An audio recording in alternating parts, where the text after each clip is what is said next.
Hello and welcome to Broker Than You.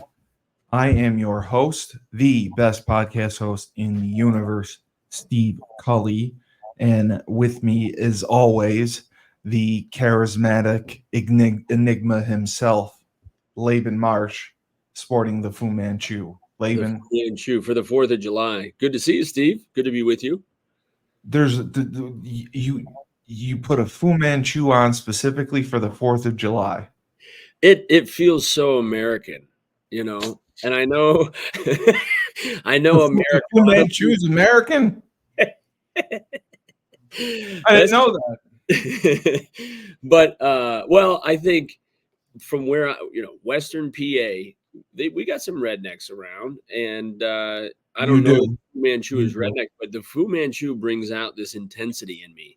Like I went to an indoor track meet where this official was screwing up the heights, and I happened to have a Fu Manchu that day, and it elevated my intensity. There's something about the Fu Manchu. They don't want to mess with it. Yeah, no, I mean you just know better. You know that thing, because a stash on its own kind of represents the 70s or 80s, but the Fu Or Manchu or is, pornography. yeah, right. I mean, this is just like timeless toughness. Um, so yeah, after the 4th, I'll probably go to, just clean shaven, which feels Yeah. good. But the best part about having kids, especially young kids, because our youngest Michaela will turn, golly, is she turning 7? Yeah, 7. Yeah. I think so. No, Yeah. 6. She'll be 6. Don't wish wait, because she's 10 years younger than Kenzie, who just turned 16. But like this, a couple days stubble on their side is the best for tickling. And the first time I realized that Mackenzie was a baby and I was getting out of the bath and I put her over my shoulder and just kind of looked over and I hit her with the stubble and she just got all, oh man. So a good 2-day beard stubble is kind of the best tickling machine for these little kids, which I know doesn't last forever because Kenzie wouldn't take it at this point. But yeah. No, I'm sure she would not. She would not want Well, that at this point. yeah, no. But the wife likes me clean shaven, so I'd like to clean it up. But I'll grow a beard for a bit. I had my hockey beard for the Oilers that were so close Yeah, I know, right? in Game 7, made for a great Stanley Cup. But Much yes, better than the NBA final.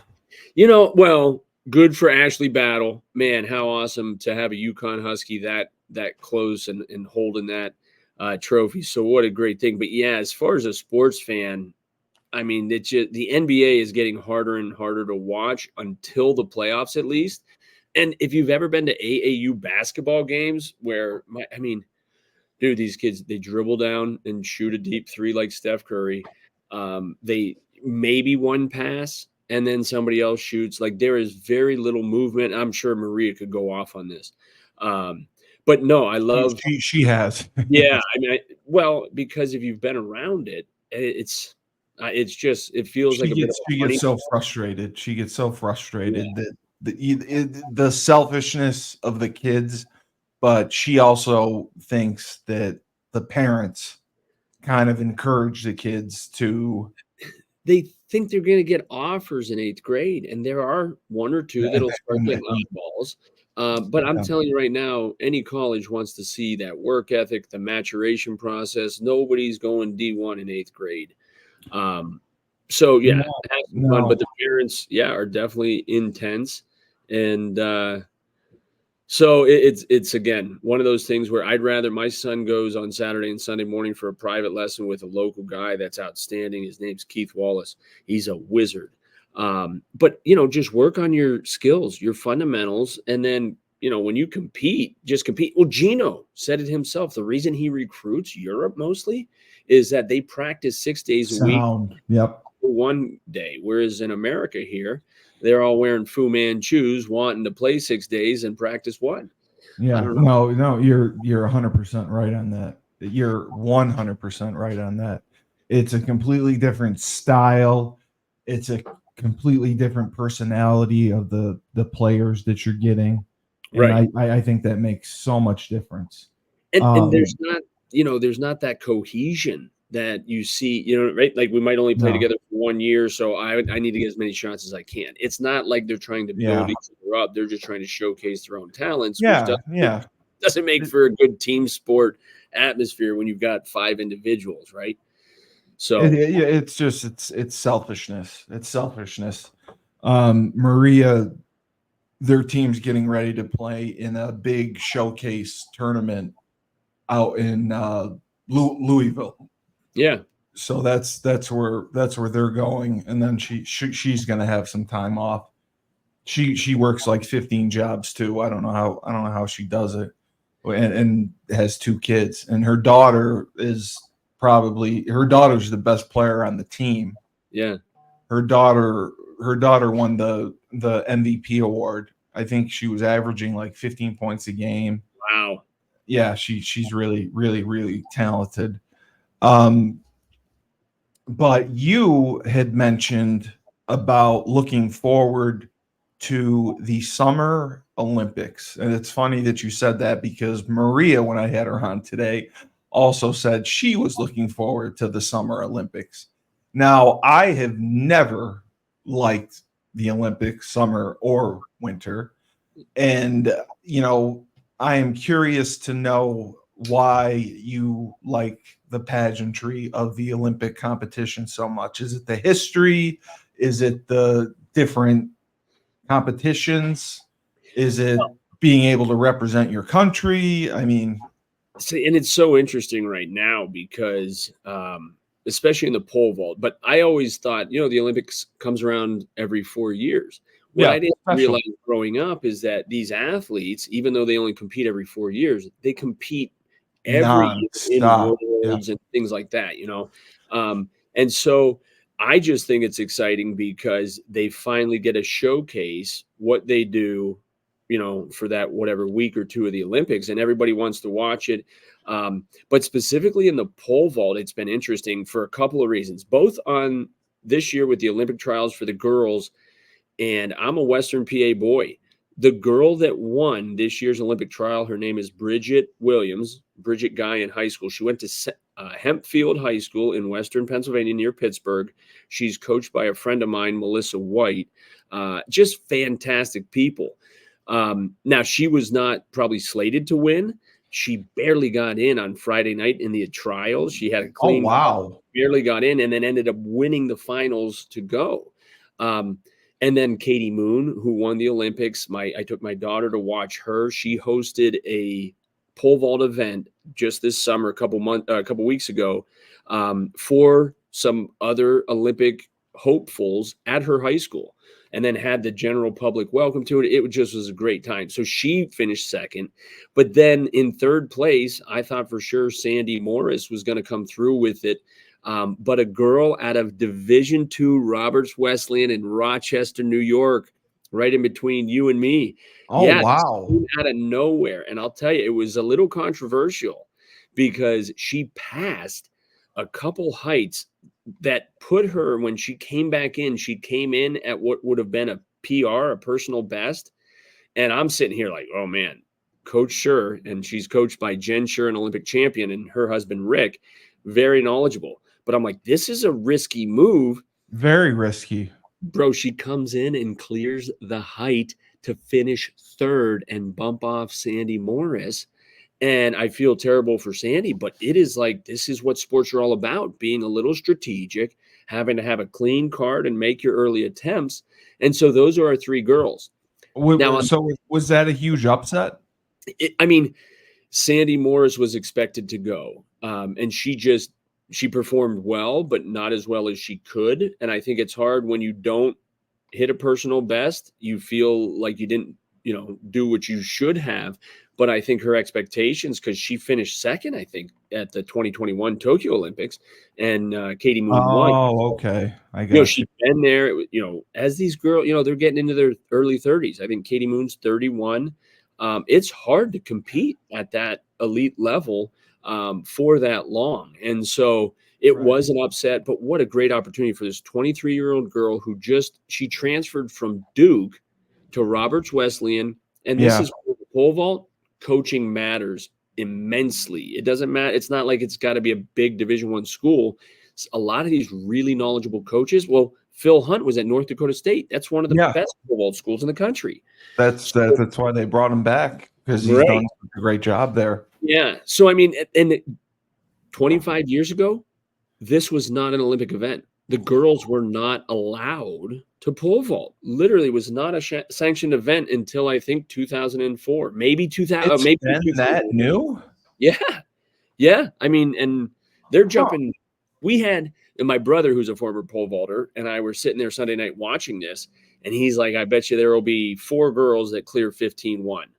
And I said 5. There were 8 American girls to clear 15 feet, 1 inch. And now what's cool about that is in the spectrum of athletics, when they say what is the most difficult athletic endeavor to pursue, it is to hit a 100-mile-an-hour fastball, supposedly. Right, Number 2 exactly. is to pole vault 15 feet or better. They say that's the second most difficult thing. But listen, and I would stand in a batter's box and face a 100-mile-an-hour fastball, and I guarantee you, out of 50 pitches, I'm going to get lucky at least once. You cannot get lucky in pole vault. You just can't. No, there's no luck involved. I would argue the ranking there, but that's for another day maybe. But so it was awesome to see. That's what I think I love about the pole vault is when I started watching the Olympics, it wasn't even a female event. And it was dominated. The pole vault was dominated by the Ukraine. Sergei Bubka was a world record holder. I think he broke his record 38 times. But an even more interesting story on the men's side, and it's twofold. Number one, the best jumper in the world, his name is Mondo Duplantis. His father, Greg Duplantis, who coaches him, was an American pole vaulter. And now this isn't widely known, but Mondo jumps for Sweden now, which is where his mother's from. The reason he jumps for Sweden is that Greg, when Mondo is at a young age, and my kids vault, we just jumped last night. I mean, my 6-year-old daughter isn't real serious. My 8-year-old's having fun. My 10-year-old nephew's getting better. And my 13-year-old son's pretty good. So as you start as a young age, it's like, whatever. And so Greg Duplantis went to the U.S. Track Association and said, hey, my son could be an Olympic pole vaulter. Would you guys endorse him and kind of put him through the system? And they're like, no, he's way too young. We're not going to do it. And so Greg said, all right, we're going to Sweden. And so now and he's from Louisiana, went to LSU for, I think, 2 years, set the NCAA record, but he jumps for Sweden. So what is wrong with the USATF? Well, if you ask the guy who won the Olympic trials, Sam Kendricks, Right. I'm gonna show it to you. I pulled this up on my phone so I could show it to you at this time. Watch this video, okay? Yeah. All right. Now watch. He's gonna look around. He's trying to find the American flag being flown, and he's an Army Ranger. Okay. I'm showing you that because this dude is a patriot, bro. Right? He's an Army Reserve, stopped in the middle of his attempt to salute the flag, right? Well, he just won the Olympic trials, and in 2021, he represented the United States. When he got to Tokyo, he tested positive through their test, whoever put it on, Tokyo, the Olympics, whoever it was. And so they made him quarantine in his room. Now, the United States sent a test kit with every athlete in case this happened. So Sam Kendricks is quarantined in his room. And so he takes the American provided COVID test, and it's negative. The Olympic Committee's like, we don't care. Our test, which Oh we my all know God. is false. So this dude has to be quarantined in Tokyo while they compete in the pole vault. And they had to fly Matt Ludwig, who's from Akron, Ohio, over to compete for our 3rd position. And so Sam Kendricks just last week won the Olympic trials pole vault. And he even said in an interview, I don't like the Olympics, and I don't know if I'm going to go if I qualify. Now, I don't know if he's been interviewed since he won that meet and qualified, but if this American top-ranked pole vaulter does not compete for the United States in the Olympics, and the number 1 jumper in the world competes for Sweden because of the USATF, like what's going on with the USATF? And again, I don't know. I don't have any skin in the game. I love the USATF as far as what they provide for athletes. But in the pole vault specifically, I just don't understand what we're doing to these athletes to not promote them more or to not get them. Like, this dude is an Army Reserve. Like, he served our country. He's a patriot, and he's not sure if he wants to go to the Olympics in Paris to represent the United States. There needs to be some dialogue as to what's going on. And from his perspective, not to speak for him, but he just said, nobody had my back. I had a negative. They tested me positive. I tested negative on my own, and nobody went to bat for me. They left me stranded in my room in Tokyo, and he didn't get to compete. And now he should be competing in Paris and might not. So I don't know what all that means. It's going to be an opportunity for another athlete that wouldn't have had it. So I love that, right? Like, that could be a spin where somebody that should not have gone now gets a chance. But it's just weird and unfortunate to me, knowing that I've got young athletes and pole vaulters, to know whether or not, the Olympic Committee is focused on the athletes or if there's something else that they're, being drawn by or whatever. So I don't know. That's amazing. That really is amazing. Did you have aspirations of pole vaulting in the Olympics? See, and this is where when I go to I'm a huge multi-sport athlete. I've talked about this before, how much I love it. But I think there is that question where, had I just focused on track or the pole vault, because I still say I was a pole vaulter that could sprint. I wasn't a sprinter that pole vaulted. I am truly a pole vaulter. But yeah, I mean, I had dreams of jumping 18 feet. Now, that's not getting you to the Olympic trials. Well, it might get you to the Olympic trials. It's not getting you to the Olympics. You got to be jumping 19 feet anymore. 6 meters is kind of the key. And that's where Sam Kendricks is one of our few jumpers. I think he's cleared, him and Chris Nelson have cleared 6 meters more times than any other American, I think. So yeah, I definitely had aspirations for the Olympics, but you get to a certain point, and for me, it was in college where I only jumped, I think, 4 inches higher in college than I did in high school, but I was actually on a shorter pole in college because of my shoulder problem. So I had a better hip height to handhold ratio. But yeah, so it'll be exciting to watch the Olympics, but it's just something where, and I know there's a little bit of corruption or whatever in any organization or every organization, it seems, but I just don't understand, specifically in the pole vault and the USATF, what's going on. I mean, you got to take care of it's so subjective too. It is. And that's where the beautiful thing about track and field is that it's not like it's subjective. It's how high did you jump? How far did you, throw? So, but there's always a lot of great stories. And I think that's why I love this podcast platform, because, I already have a list of 6 or 7 guys and gals that I want to interview, whether it's because of their profession, their background, whatever it is. But we've talked about it so many times, how important athletes are to society, and to, just that foundation of hard work and enterprise, if you will. That's where in what I'm trying to focus on is the jobs that people don't want to do. Like, I've got a guest that'll come on that was a former pole vaulter. He's now in college, but he and his buddies started a small business for power washing. And so he's somebody I want to bring on so he can talk about his business. And here's a crazy thing, and I don't mean to go off on tangents, Steve, but these 2 guys, they're freshmen in college going into their sophomore year, and they've worked at Home Depot. And wow. They said, well, they have to support themselves, right? But listen, Home Depot on the national level just cut back jobs immensely. Like, his business partner. Oh, okay. Yeah. Like, so anybody who is part-time, like these college kids are, they cut their hours. His partner says, yeah, I've got 2 hours next week scheduled with Home Depot. 2 hours. Like, I don't know how much you make at Home Depot, but going in for 2 hours for one, like, you can't live off that. I don't care if you're college. You can't.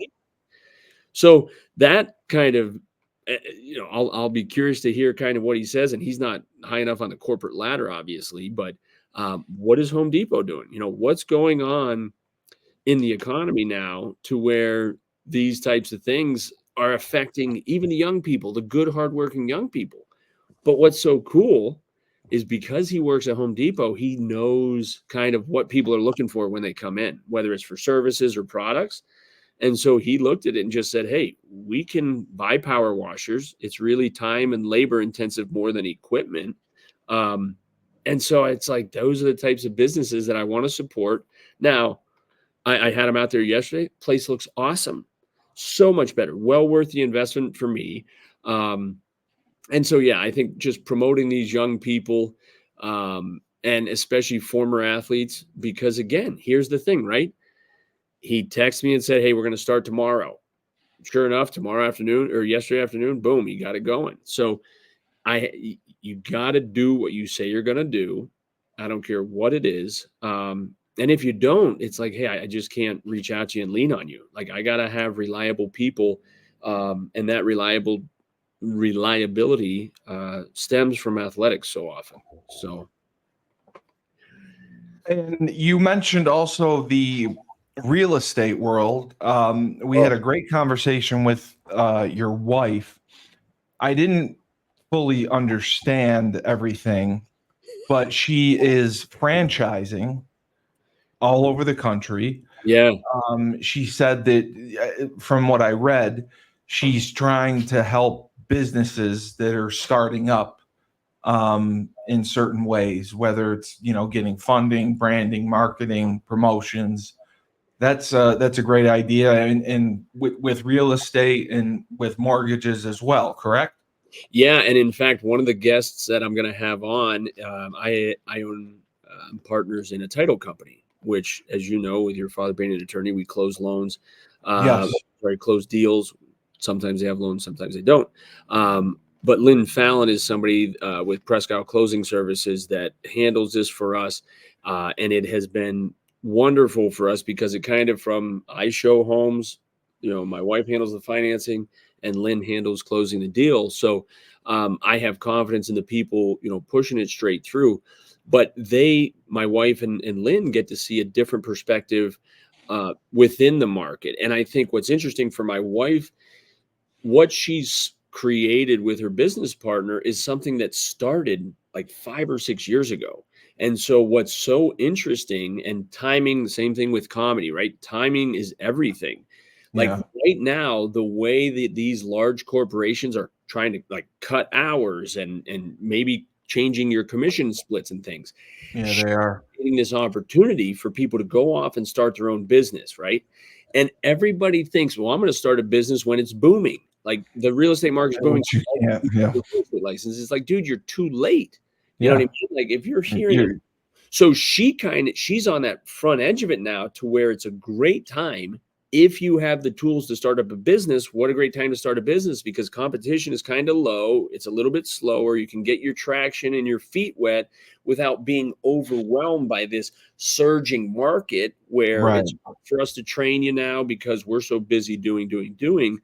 So I think for her, it's worked out in the timing of, as the market and the economy shifts and you're tired of working for that corporate, bank, whatever it is, Meg is producing these opportunities, and to emulate kind of what we've done, right? Well, I don't need a mortgage franchise because my wife owns one. But if I'm a real estate broker throughout the country and I'm looking for another avenue for revenue, that fits right in there. And then from that, well, here we can show you how to set up a title company too, so that, you got somebody to service the buyers, somebody to service the loans, somebody to service the closings.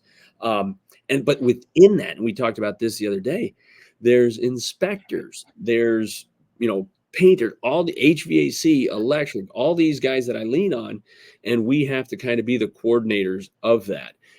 And so, yeah, in the real estate market, when it's changing like it is, so for instance, it's the end of the first half, right? The first half of 2024, and you don't know what it's going to look like. You set goals based on what, part of what happened last year, the potential predictions.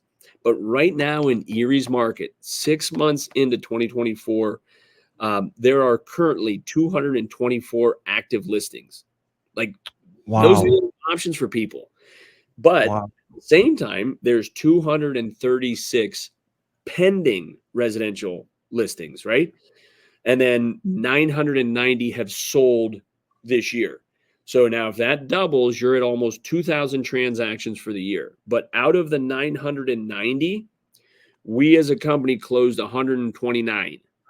Okay. And let me ask a semi stupid question No because stupid I questions don't for stupid understand it. people that ask them. I'm not a real estate guy. I'm just what's typical for commission for a real estate Yeah. agent? Well, and I'll tell you what, that's a great point Or because is it negotiable? it is. And that's the big point. It's always negotiable. There Okay, is no standard fee. And that's there what got isn't. people in trouble. If you hear that national lawsuit, which is now kind of flushing out, one of the main rules that it created was that we can no longer market within our MLS how much we're going to co-op, like what percentage of the sale price I'm going to provide to you as a buyer. We used to have that clear as day, and it could range from 2%, 2.5%, 3%, 3.5%, whatever that may be, what a listing agent is willing to co-op. And it's all a bit of a justification because the seller is saying, well, I'm paying the commission to both the selling agent and the buyer's agent. And I retort back, well, the money that you're using to pay those two agents is coming specifically from the buyer. Like if the buyer's paying $500,000 for a house and you're paying, like you don't bring money to close, you net it out of the proceeds, right? So a lot of that is a bit of a justification. But I think that the crazy thing is 4 years ago, and for the last 15 years before that, we would carry about 1,000 units for sale residentially. So you go from averaging 1,000 homes on the market with a pretty stable market, no big ebb, just normal ebb and flow, to where now we only have 224 homes to choose from. And I would bet 100 of those homes have been on the market for 3 or 4 months, right? Because there's always that saturation of just Yeah. unsaleable homes because either the seller's unrealistic, the property just needs too much work. There's any number of things. And so the most important thing is just staying in front of the market. Like it's easy for your new listing that you thought would sell within a week to 2 weeks later not have any showings. Well, you have to convey your motivation by making incremental price adjustments. How do And you stay in front of the market? I mean, is it a little intuition? Is it, trying to gauge where other prices are at and predict where it could go? I mean, because it seems like there's not much of a science behind it. It's more of a guessing game, or you got to see the trends and yeah, historical numbers. I mean, it's definitely a guessing game, right? Because Yeah. I tell every seller I meet with, right, if I'm representing you as a seller, it does not matter what I think this home is worth or business. It does not matter what you think this is worth. It matters what a buyer's willing to pay. And honestly, Exactly. it's like the first thing you say, but they think, well, what do you mean? It's like, hey, listen, I would love to get top dollar because my commission is based on percentage. That means it's going to go up. But, Right. and I tell people all the time, I'd rather let you down now than disappoint you later. Because if I make you think it's worth what you're thinking, and then now a month later, it's like, oh, well, 30,000 less. Sorry about that. No, I give a price point, meaning, okay, this could sell between 3 and 350. And then I give them the idea, and this is great. I love when I see my seller's eyes open up with this. But Yeah. and it's summertime, right? A traditional Yeah. waffle Yeah. cone has a point at the bottom. Flip that over. And so now at the top is the point. And if you have a price point of a cone, right? The highest point you have one or two buyers. At the lower point, you've got a whole pool of buyers. And so it's a sliding scale where the higher the price, the lower the pool of buyers, the lower the price, the wider the pool of buyers. And the other thing is, it is not just location, location, location, right? We've always heard that. It's location, price, and presentation. And of those three, we're not moving this home, right?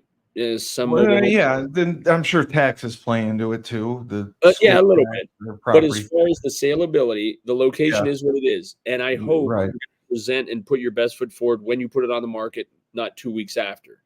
So after those two factors, the only thing left is price. And so, and we say we're kind of damned if we do, damned if we don't. If I list it and you get multiple offers right away, what are you going to say? Why didn't we list it higher? And then if it sits for a while, it's like, oh, well, we should have brought it down. Well, it's one of I those was where I was just gonna ask you that. Like, when you meet with them and you're setting a price, okay, are do you go based off of what they tell you it's worth, or they get it appraised, or what they think they should get for it? Or do you go, I mean, you have a discussion and you come to a compromise on, hey, this is what we're going to go with to start? Yeah, that's a great question, and honestly, a lot of these sellers, it comes back to expectations, right? I mean, Yeah. it's important for me to know, like, what do you think it's worth? And a lot of times they'll say, "Well, you're the professional, that's why I'm bringing you in to tell me." And, again, I have to be careful with that because and my mom's always said, "If you give them a price, you bought it." Meaning, if you tell them 350, you better get them 350, you know? Um, and I think that's the Oh, that's challenge your where word. Yeah. I give them a price point, and I tell them, like, "I can give you a price where you'll get multiple offers and it'll sell tomorrow, and that might be a lot lower than what you want, but I'm just being honest. And then I'll tell you the top of the market where I don't know, it might sell." And there were So times it's a years range. Okay. you're right. I like to give a range just Yeah. because I don't know, and I'm admitting to you I don't know. And if a seller agent tells you they do know, have them stroke you a check. How, when do you know? What is it, doing an Oh, expect inspection? Is it getting it appraised? Like, when do you know personally, like, or have a feel mhm. for, okay, this is going to go for this?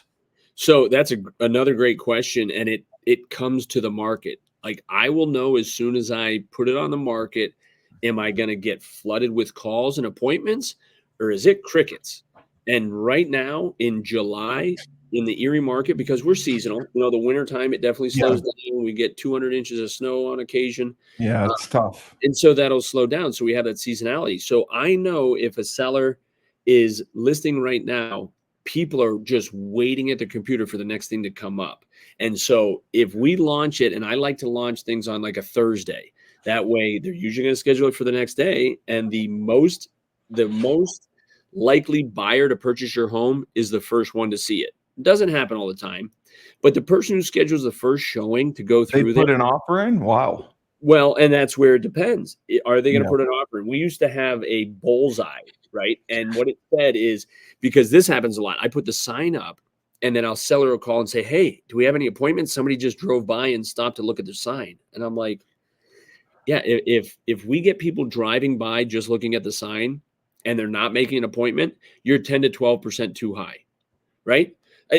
I'm just saying in general. Now we've inserted internet data because from searching. I when I put the home on the market, I can see how many they have it. What do they call it? Reverse marketing. So if I have a buyer in my system that's looking for a home between 250 and 350, right, in a certain area, if a new listing comes on that fits that, I get a notification, and so does that buyer that, hey, there's a new home on the market that fits your criteria. Oh, So wow. I didn't know yeah, that. on the backside in my listing, I can go in and I can see how many agents automatically have a reverse or have a buyer set up that criteria is sent. So I can say, hey, this email went out to 600 potential buyers. So if you got 600 buyers and it's been a week and not one of them scheduled an appointment, again, you're 12 to 15% too high. So it's that if you see it on the internet but no appointments, 12 to 15%. If they drive by but no appointments, 8 to 10%. If you're getting showings but you're not getting offers, you're 5 to 6% too high. And then So you've obviously, learned that over if time, you're getting obviously. offers and you're accepting it, you're Yeah. on the bullseye. So you kind of work your way in. But right now, and sellers don't want to delay gratification as far as waiting. They want somebody in there making an offer. They'd love to Yeah. be competing and with an escalation clause. And so I think what's interesting is we've been gung ho for the last 3 years of low inventory and very high demand. Interest rates have Wow. stabilized off enough where I think everybody's accepted that you're not going to get below 6% in the Right. foreseeable future. Yeah. So you better get into what you want because the prices are continuing to go up. And it's Yeah. because of lack of That's what inventory. I've This is heard. Yeah. Econ 101, supply and demand. Supply and demand. And So go ahead. I was just curious. I wanted to ask you this. Can you tell me a story of one of your toughest sales? Oh, I man.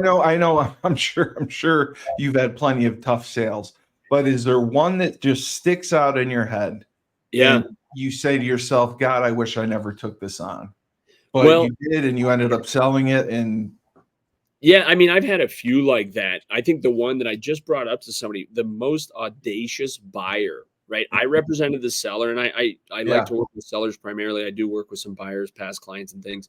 right. Um, but this seller and this guy was a consummate professional. He owns a concrete business, and he is a hard working. He probably wears a Fu Manchu most of the time. Like, this dude is legit. Had a really nice home that he built, right? He's a builder. He's got concrete, family in building. And and I love this. He had a hot tub underneath his patio, and the electronics and things to the hot tub. He submerged the hot tub into his patio so that from his basement he could access any electronics. It was brilliant, right?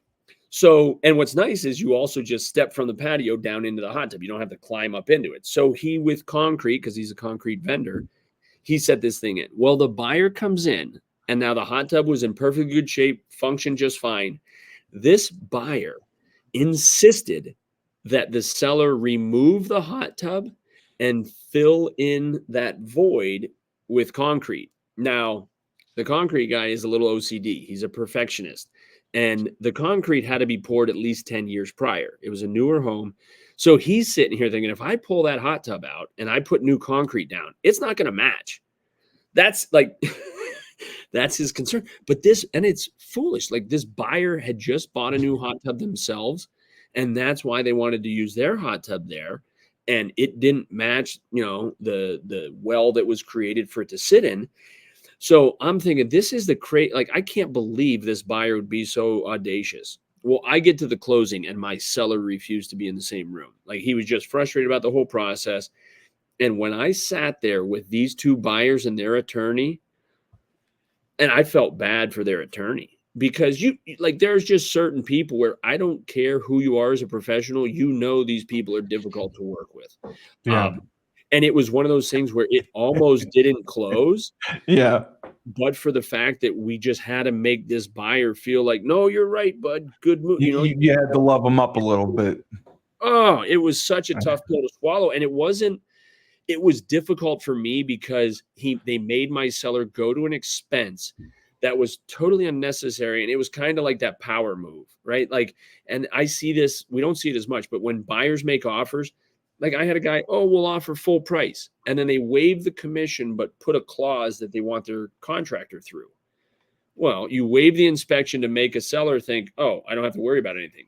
Well, within 3 days, the contractor goes through and says, oh, it's too much work. You're going to have to renegotiate the price. It's like, so you came in, offered full price, knowing that you were going to come back and lean on your clause. It's Right. just good business. You know what I mean? It's not. That's shady. That's definitely shady.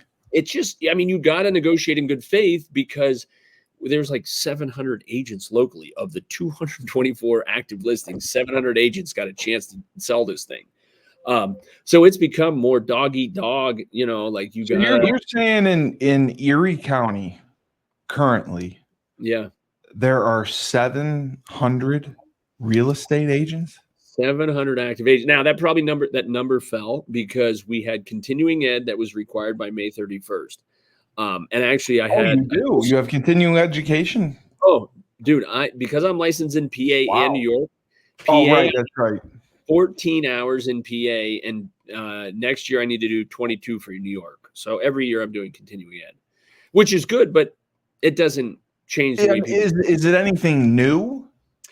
A lot of it is like the standard forms, the new lawsuit that went down with NAR because of commissions and that sort of thing. It's just, they don't understand all of it, and it is very local. Like, there's national organizations, Sure. but even like I'm licensed in PA. I would never go to Philly and sell something because I don't even go to Pittsburgh because Pittsburgh market is very different. Like real estate Right. is so local. You need a local agent that knows it and understands the numbers, You're in your wheelhouse. trends. Yeah.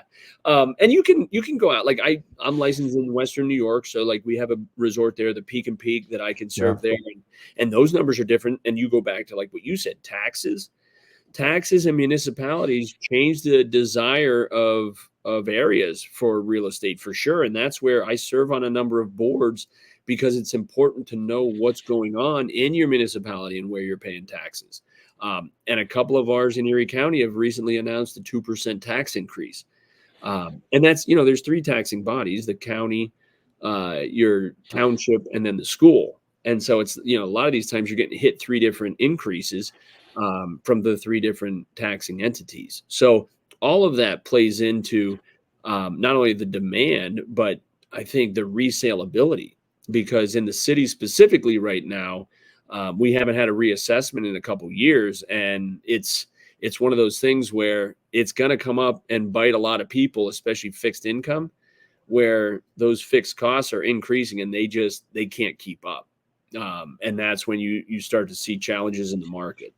Now, So do you also sell commercial as well? I do. In fact, I've got a building a real nice building, Carnegie Steel. I mean, this thing is all brick, 26,000 square feet. The ceiling, the peak of the ceiling is 45 feet high, and there's a 5-ton crane inside this building that runs the whole 200 feet length of it. And so, yeah, that's it. And it's going to go to a great buyer. I can't divulge necessarily right now, but the buyer who is purchasing it and commercial is starting to sell again pretty quick. It's going to be good for the area and good for that building, which some of these, we've got a lot of buildings over 100 years old, and they're built so well back then that as long as they're maintained, they can last another 100 years. And so commercial, yeah, I sell some commercial, and when you're licensed in PA, you can sell commercial and residential. I go back to the consumer and just say, make sure you interview these agents. Yes, just because you're licensed, you can do it, but you want to work with somebody that has some experience in those fields. And there's certain aspects of commercial that I would refer it out to some other local commercial specific agents. But for the most part, it's marketing and it's communication and dialogue. Certainly the knowledge has to be there, but it's mostly, directing clients through the process and trying to help negotiate the best possible. And a lot of that does start with that due diligence and research of what else is selling and all that stuff. So yeah, it's an exciting time because we're in the busy season and it's shifting. But anytime you have an election year, there's that, people are wondering what's going to happen, and nothing happens really quickly, but that goes back to kind of the forecasting and what do you foresee the market looking like. And I just think with the challenges with inflation, and then through the pandemic, though, you understand the value of your home and where you reside is so important. And so people have, I think, gotten over the higher interest rates. You're not going to see 3%. Good for those people that had them.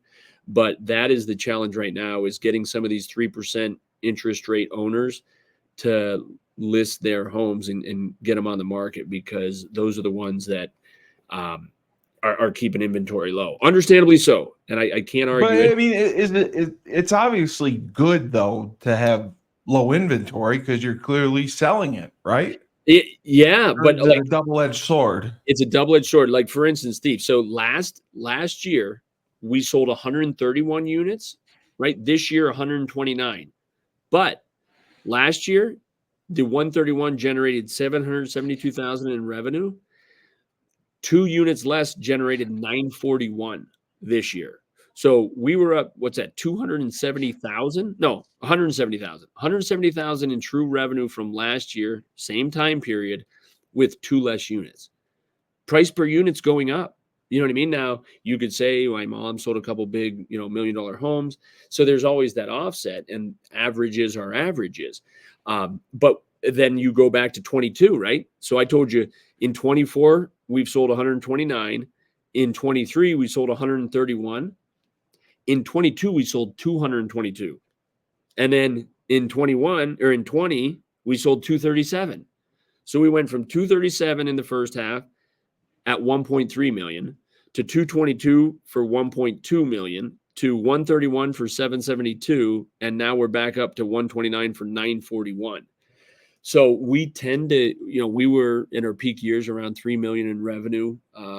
Last year we were down, I think, 1.7 in total revenue. So there was a major swing. So the fact that we're creeping on 1 million in revenue in the first half lets me believe, because third quarter is usually the strongest in our area, I think we can eclipse the 2 million in revenue, which is still down 1 million from 3 years ago.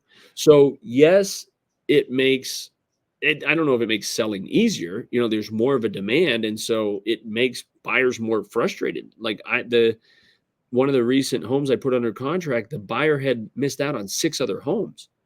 I mean, what happens is when you miss out on 6 homes, you don't want to negotiate. You just want to pay what they're asking, and we just got to make sure we secure this. And I think that's what has escalated these prices a little bit, and that's the demand.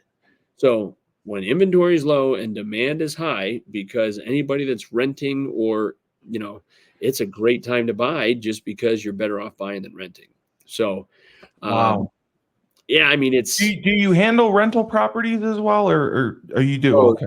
Steve, we do. Yeah, we own about 40 doors ourselves, and then I have a full-time property manager who's managed about another 110 on his own. So I think and then we've got an HOA that we manage, which that's been interesting because the management of that, that's where you've got a different demographic, right? I think it's a 55 and over community where they don't mow their own lawns, they don't plow their driveways. Like, we as an HOA management company handle that for them. And so it's interesting because that's where you start to sell some of their single family homes and move them into an HOA or different things. So that's what I think has been kind of tripped up in the last few years. These natural flow of buy our first home, then we come a move up buyer, and then we downsize, and then we retire. Like, all of that is kind of getting stirred around. And, for a lot of first time home buyers, they're used to living in a nice home with mom and dad. And so Right. they don't want to go to a little Cape Cod in the city. It's kind of weird. Like, again, that entitlement rolls over to lifestyle too, where you were asking about investment properties. I took this couple through an investment property a few years back, and they're like, do people really live like this? And now this was a nicer rental unit. I'm like, yeah, why? They're like, well, I just don't know if I could ever live like this. I'm like, well, where do you live now? They're like, well, we just built a home in this subdivision. I'm like, oh, yeah, this is not new construction. She's like, well, we've always lived in new construction. I'm like, yeah, maybe real estate investment isn't for you. Like, there's something about that. And if you're a owner of that rental and you don't maintain it, the tenants rarely do.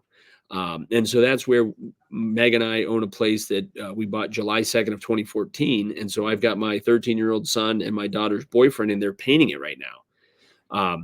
And painting's not that difficult. It's time consuming, but could I hire a painter? Sure. But these kids want to make money. They want to work, and I need this done like now.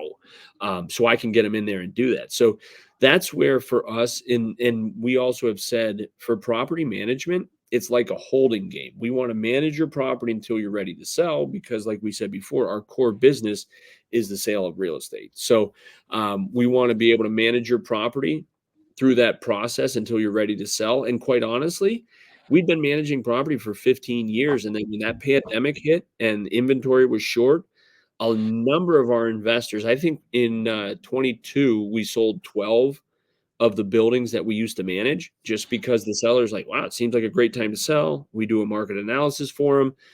If we can get them that price point, sure, I'll sell.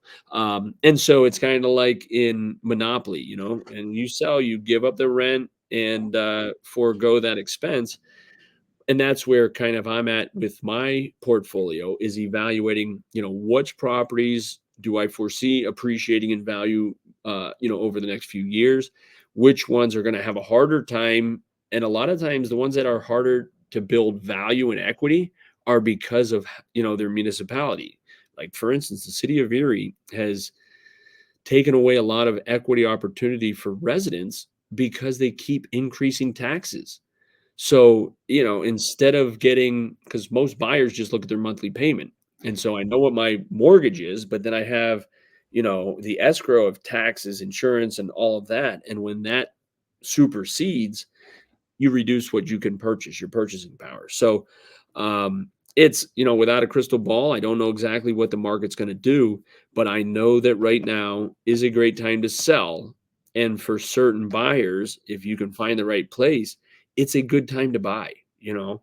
Um, so we'll see how it goes. But yeah, the first half of the year is, I'm seeing an improvement from last year, which is good. But we're not even close to back to the numbers where we were, and I shouldn't say close, but we're still down about 400,000 from 2021, which was our banner year. So I'm not concerned. I'm not as concerned as I was a year and 2 years ago. But I do think the market is going to have to start opening up, and I don't necessarily know what exactly is going to trigger that specifically.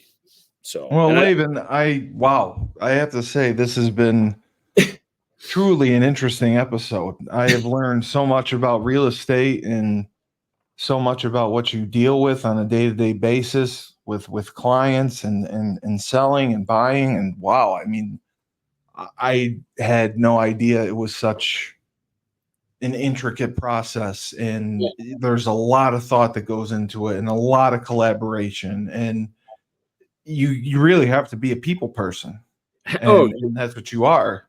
you have to. And what's nice about building a team is that, again, anytime you delegate, you have to find people that are good at the things that you're not as good at.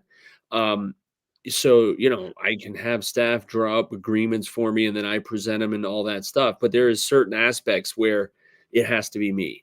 And that was hard for my mom. That was hard for my wife, where, hey, I got to be the one to do it. It's like, no, if you just convey your confidence in your employee or whoever you've committed to this, your assistant, that the client is going to feel good about it because that's the process you use. So I think, getting good at trusting others, because, to think that for the first 8 years, I did our bookkeeping, cut every check, signed every check. Um, Same thing with property. I would show every one of our rentals. It's crazy. So that's the only reason we can do as much as we do, because we have as many people as we do who we trust, we empower them, and then we reward them for their efforts, or at least we try to. And so the other thing that has helped, especially with the changing market, is we've always been transparent with all of our agents, our position with the company, the finances, why we do what we do. Almost all of our agents understand what it is we do, why we do it, how we do it. And if they don't know, they're welcome to ask questions, and they know we'll sit down and answer them as best we can. But it's a great business because it's you get to learn more about people. And I think what's big is understanding their personalities and their tendencies. Because in sales, if you don't understand people and you just try to get people to do it the way you like to do it, you're Yeah. going to push a lot of people off. But at the same time, it's not a bad idea if you can just tell you're not jiving with somebody or their demands, or just be open with them and just say, hey, we have a couple of different agents that we can use. And in fact, I mentioned that HOA, my property manager was handling, and he's like, dude, this is a lot of time. So I had Yeah. another one of our licensed agent that had been asking to get into it. And I just got an email from the president of the HOA that just raved about the new agent who is handling it and how professional she is. And so, when you make changes like that in business and it could be a potential risk, you kind of roll the dice and hope it works out. But I think, because if you go in with, um, that expectation of, hey, we're going to take care of you one way or the other, and I want to service you as best I can. When you make those changes, you're not sure how it's going to go. And so when I get an email unsolicited from a client that says, hey, you're the person that you've reassigned to us, where a lot of people would be like, oh, this is the way we've always done it, why are you changing on us? For somebody to trust that we know the best fit for you and things like that was really encouraging. And that's where, again, I think you kind of put your foot in the water and test it. And if it starts to work, keep running with it. And so now, this agent of ours is going to have more opportunities to go acquire more HOA opportunities, and she's got the background to do it. So it enables me to expand our property management by offering that service now that 2 years ago we didn't know what that looked like. So, and again, I go back, it's creating systems, having the right people in place, and just having a system to how you do things. And then being nimble enough to be able to adjust, because in the market, it's always changing, and you got to stay on it. No, it's amazing just to hear how good you are at thinking on your feet and adjusting. Yeah. So, I mean, I learned a tremendous amount from this episode. This was eye-opening. Like, it definitely wasn't what I thought the process was. So now I know, my father does closings all day. Now I know he comes home sometimes a little and listen, and I'm sure he would tell you, he's got a paralegal that probably, much like me, a paralegal that'll do a lot of that work. Oh, the paperwork is crazy. But you come in and sit down with the client, and you better hope that paralegal has things in the right order, where they sign, because what's crazy in a real estate closing is they make you sign a document that says, if we miss anything, you agree to come back and sign it. Yeah, no, he's document. He's done it for people who are buyers and sellers, and he's also done it working for the banks as well. So he's been on both sides. Just another incredible episode of Broker Than You. Laban Marsh, we finally figured it out. We got the Zoom P4 working. I got the Zoom P8, and we got it connected. We got it going. Our listenership has doubled in a week because of the some of the ads we're running on LinkedIn, and especially in Erie County. So I think love it. That's huge. We are going to basically keep Broker Than You. Everything is going to be under the brand Husky Talk from now on going forward. We're going to have Husky Talk Broker Than You, Husky Talk conversations with Cully and Conley, Husky Talk, and then Husky Talk MMA. So that's the brand. I had we talked about, I had a nice conversation with Sean Rabinowitz, and after talking with you as well, that definitely seems like the best direction to go in to get some sponsors. And I'm so thrilled now that I have a sponsorship in Connecticut with Sean. I have another meeting for a potential sponsor with Jim Tucker. I don't know if you played with him. Dude, listen, Tuck. Put in a good word for me if you can. Listen, Tuck's the man. I'll reach out to him right now, because he keeps telling me he drives out west every once in a while. He's like, I'll stop by Erie. So he screenshots the map, him driving 5 minutes by my house and never stops. He's great, man. Tuck lived with Percy Price. He did? Okay. So, and Tuck worked, he knows UConn football in and out. He does. He's so excited to come on. He's a big MMA guy. Yeah, he's a big MMA guy. He, in fact, I think commented on one of those, hey, thanks for pushing this. That's what we're doing. Yeah. PFL. He's partners, or he works high up in PFL, which is the number 2 MMA company to UFC.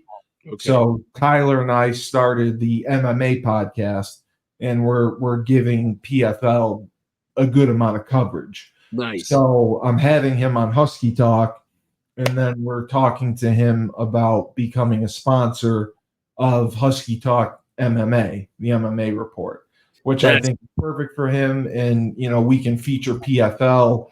Everyone features UFC. Yeah. So we have great listenership, and we've only had 2 episodes. Yeah. Because Tyler is such an eccentric character. Yeah. So I mean, everything's going well, and Broker Than You. If we manage to pull in some sponsors, I mean, I actually have a podcast network. Oh, bro, I think you do have a podcast network. Can sustain itself. Yeah. It's that ground floor, and if you've ever been a part of something that you can look back on and wonder where it started, that's the best part. You know what I mean? Like that's what Sean told me. getting over the finish line is awesome, but there's nothing like the journey, bro. Like when Yeah. you can look back from that, apex of the mountain and see what it took to get there. Oh, bro. So thank you for having me, as a part of. That's great. No, I mean that's exactly what Sean told me. And realistically, with we're not charging a ton of money, and with the price point per month, if we are able to get a couple sponsors, I'll be in good shape, and Yeah. I'll split the money with you. We'll be in good Oh, shape. dude. Hey, listen, And I owe you more than money. no, That's for sure. no, I mean you have the connections in Erie, and I really think now, because I can see our demographic now that we have a stronger female base demographic, and our listenership in Erie County is going up and up and up. Once we get above 25,000 listeners per episode, that's when you're really starting to talk about making money. Yeah. And we're right on track for that. Like I anticipate this episode getting us there, and it's primarily in Erie County. So anyone who's in Erie County will hear Broker Than You, Yeah. brought to you by Marsh & Marsh Real Estate. If you're looking to buy or sell your home, go to Marsh & Marsh Real Estate, marshandmarsh.net. Is that it? .com. Bro, I've Marsh & been in Marsh, business long enough to acquire that. marshandmarsh.com. They have they have a variety of homes available. They do commercial, residential, whatever your needs are. Marsh & Marsh will provide it for you. Dude, I And love that's it. all it takes. Yeah. Amazing. So yeah, we're on the verge. We're on the verge of breaking out, which I never thought it'd be possible. Oh, bro. So Anything is possible.